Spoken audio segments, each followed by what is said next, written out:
Welcome to This Explainer. Today, we're diving into a deeply weird, slightly terrifying, but honestly, pretty hilarious quirk of human biology, the call of the void. We're going to look at why your brain, which, generally does a fantastic job of keeping you breathing, sometimes suggests absolutely terrible ideas just to, quote-unquote, keep you safe. Seriously, your brain is a well-meaning idiot sometimes.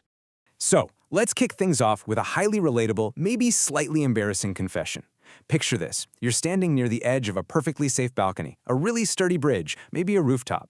You're admiring the beautiful view, soaking it in, and suddenly your brain just goes, hey, what if we just jumped? You instantly recoil, your palms start sweating, your heart is literally pounding out of your chest, and you think, what is wrong with me? Am I secretly a supervillain? Well, if you've been there, you are absolutely not alone in this bizarre experience. And honestly, it's not just ledges, right? Think about the other completely terrible ideas your brain casually pitches you. Have you ever been driving down a perfectly normal, quiet street and suddenly gotten the urge to just swerve into oncoming traffic? Or maybe you're making s'mores and think, I should just high-five that campfire. Or you're sitting in the emergency exit row of an airplane just staring at that big red lever, obsessing over pulling it just to see what happens.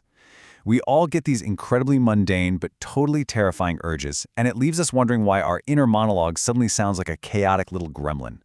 Well, you can go ahead and deliver yourself some instant relief right now.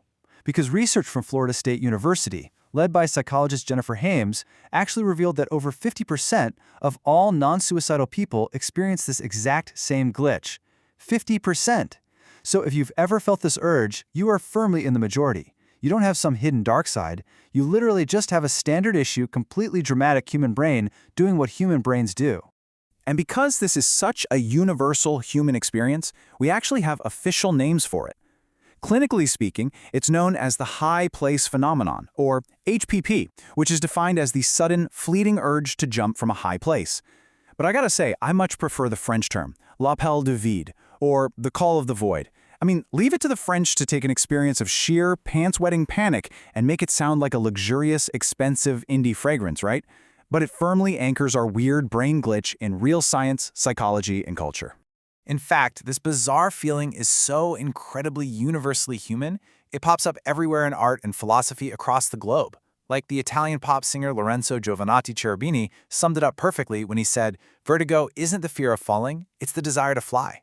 Even way back in the 19th century, Danish philosopher Søren Kierkegaard wrote about looking down into a yawning abyss and feeling the dizziness of freedom.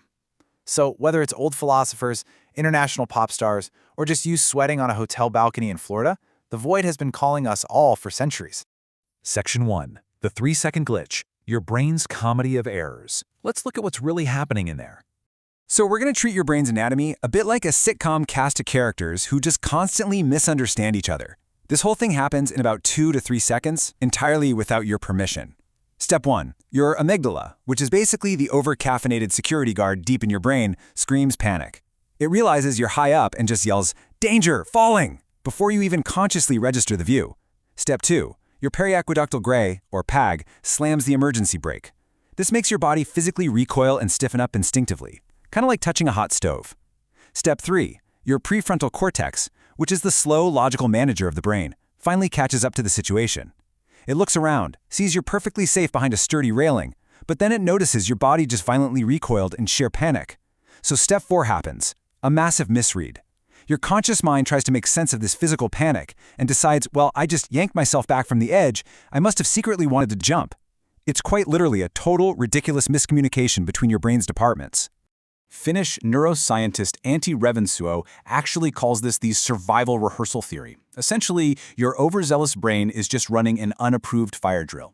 Your brain recognizes the ledge as a genuine threat, right? So it rapidly simulates the worst-case scenario, jumping, just to ensure your survival instincts are primed, warmed up, and ready to go. So, good news, your brain isn't broken. It's just a paranoid overachiever practicing for danger to keep you alive. Now, if you're still feeling a little weird about your own mind, chew on this statistic. A massive 94% of the general population experiences strange, dark, unwanted, or unsettling intrusive thoughts every single day. 94%! Honestly, the other 6% are probably just lying, or they're just completely not noticing them. The main takeaway here is that your brain is a non-stop thought-generating machine, popping out tens of thousands of thoughts daily. Statistically speaking, a few of them are going to be weird, morbid fire drills. It is a feature, not a bug.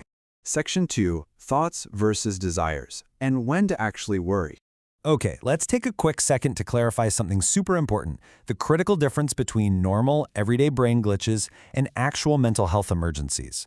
The high place phenomenon is fleeting. It's tied to a specific physical location, like a bridge or a cliff, and most importantly, the thought is absolutely horrifying to you. Suicidal ideation, on the other hand, is persistent. It often feels appealing or like a relief, and it involves actual planning. So the absolutely crucial point here is this. The sheer horror you feel at the thought of jumping is the ultimate proof that you desperately want to live. Your distress is literally your body's life-affirming safety mechanism working flawlessly. We also really need to differentiate this from obsessive-compulsive intrusive thoughts. The call of the void passes quickly once you step back from the ledge, and you don't develop complex rituals around it.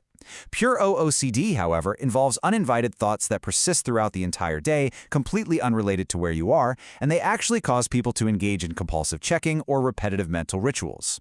If you have HPP, you don't generally avoid high places forever. It's just a quick, weird glitch, you shake it off, and you go grab lunch. Section 3, Surviving the Void, How to Deal.